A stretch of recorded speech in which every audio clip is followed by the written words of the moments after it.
Asia Horse is back at it again with some new PC case fans on the market. If you're shopping around for some bright and illuminating LED case fans, then you're in the right place because these will definitely deliver. Today we're going over and reviewing the new Asia Horse Solar Eclipse UAV fans.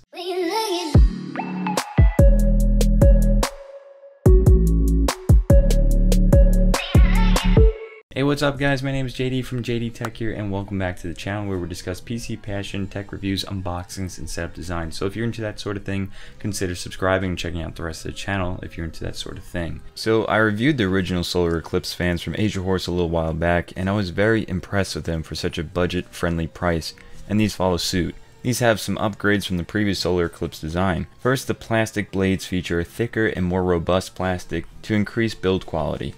Also, the mounting corners come with pre-installed rubber washers to absorb vibration between the PC case and the fan. The UAV fans have a life expectancy of 30,000 hours and run at 1200 RPM at maximum speed. They come with two different connectors, a 3-pin and a Molex connector attached to the same wire. Now the color I chose to go with was the white LEDs, since I personally love the illumination of white LEDs to show off those PC parts.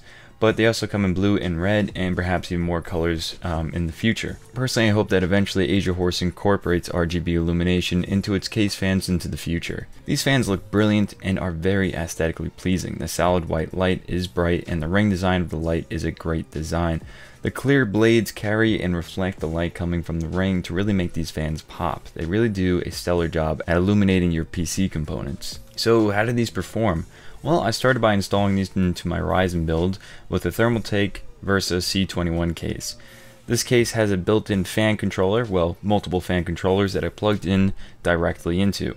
I set the controllers to max speed continuously and ran some tests. I set the intake fan in the front and the exhaust fan in the rear of the case. For temperature measurement, I monitored the CPU temperature with AMD Ryzen Master. It's had a couple of updates since its initial release, so the temperature readings are a lot more accurate than they were when they first started off. For idle temps, the CPU hovered around 37 to 39 degrees Celsius. As I moved on to testing with Cinebench, the temps peaked at 61C.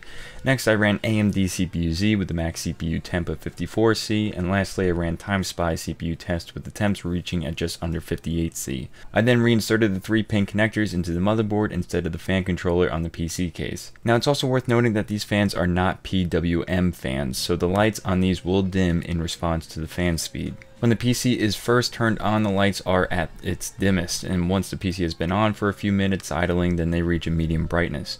I switched both fans to full speed and their brightness was fully illuminated.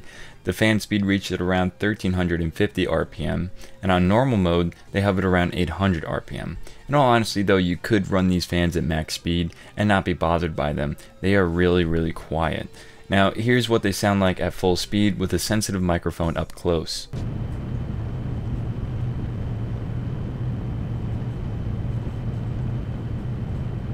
Now let's put these fans into perspective by running the same test with Corsair's AF120 fans, which is in the same price bracket as the UAVs. The AF120s do spin at a higher RPM though, at around 1500. I ran these at full speed and was getting about 1600 RPM, so there is a little bit of a difference in terms of moving air through the case in respect to RPM. But let's see how they cool. At idling temperatures, the CPU temp was around 34 to 37C, just about 3 to 5 degrees Celsius under the UAVs, and then during the Cinebench benchmark, it peaked at 57C, again just 4 degrees under the UAVs. For CPU-Z, it was a little bit different as the max was 55.5C, going just over the UAVs by about 1.5 degrees Celsius. And then TimeSpy peaked at a little over 54C, coming in at just a little over 3 degrees Celsius compared to the UAVs. So based on those results, even though Corsair's AF120s had a 27% increase in fan speed over the UAVs, it had about a 9% overall better cooling performance. It may have 9% better cooling performance, but at full speed there is a significant difference in noise levels between the AF120s and the UAVs. Here's what the AF120s sound like at full speed.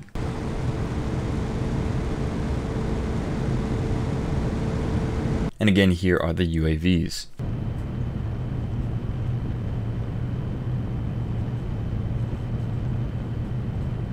Now this is based entirely on preference, but I personally don't mind sacrificing at about 9% of cooling power for quieter fans.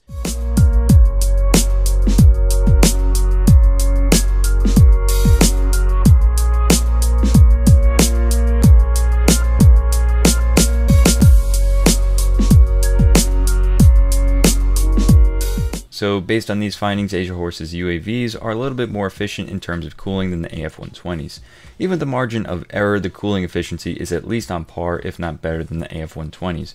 Multi-great fans, there is no doubt about that. But in conclusion, the UAVs are very aesthetically pleasing, well built, quiet, and cool efficiently. They come in at about $17 for a twin pack, and not a bad deal at all. They have certainly upped their game a little bit since their initial release of the Solar Eclipse fans. The UAVs are improved and are at a very affordable price, a definite recommendation in my book. I want to thank you guys for watching the video. Remember, if you want to see more videos like this, consider subscribing and also checking out the rest of the channel, and give it a thumbs up if you enjoyed it. I want to thank you guys for watching, and I'll catch you in the next one.